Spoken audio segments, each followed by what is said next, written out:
અમદાવાદની કે જ્યાં જોધપુરમાં આગની ઘટના જોધપુરની રત્નાકર નામની ઇમારતમાં આગ લાગી રહેણાંક ઇમારતના ત્રીજા અને ચોથા માળે આગની ઘટના ફાયર વિભાગની 5 ગાડીઓ ઘટના સ્થળ પર ફાયર વિભાગે આગ પર કાબુ મેળવ્યો છે।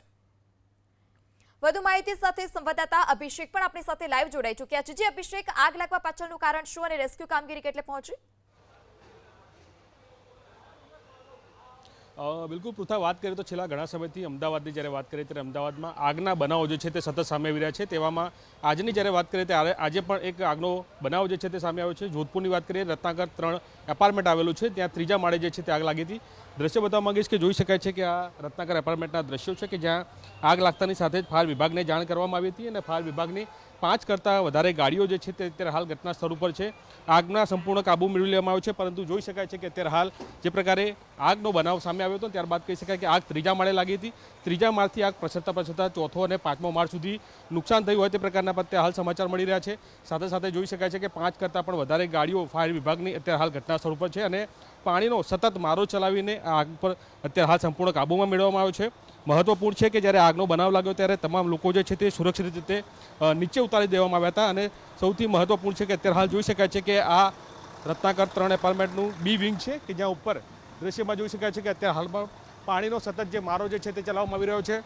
જે પ્રકારે સોસાયટીની અંદર ફાયરની સુવિધાઓ ઊભી રાખવામાં આવતી હોય છે તે ફાયરની સુવિધા દ્વારા જે છે તે અત્યારે હાલ પાણીનો સતત મારો જે છે તે ચલાવવામાં આવી રહ્યો છે।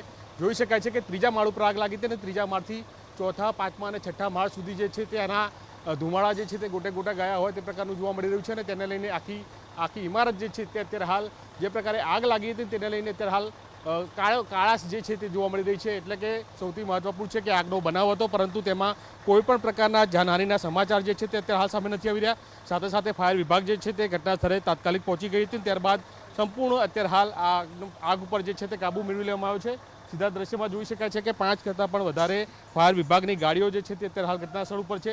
સાથે સાથે એમ્બ્યુલન્સ જે છે 108 પણ અહીં સ્ટેન્ડ બાય રાખવામાં આવી હતી, કેમ કે કોઈપણ પ્રકારની અનિચ્છનીય બનાવ ન બને, કોઈ પણ પ્રકારનો એવો અને કોઈને નુકસાન ના થાય તે માટેનું ઉપર ધ્યાન રાખીને અત્યારે હાલ 108 અને ફાયર વિભાગની જે 5 કરતાં વધુ ગાડીઓ જે છે તે ઘટના સ્થળ ઉપર છે। આ રત્નાકર એપાર્ટમેન્ટ છે અને છેલ્લા ઘણા સમયથી જે પ્રકારે અમદાવાદમાં સતત આ પ્રકારે આગના બનાવો આવી રહ્યા છે।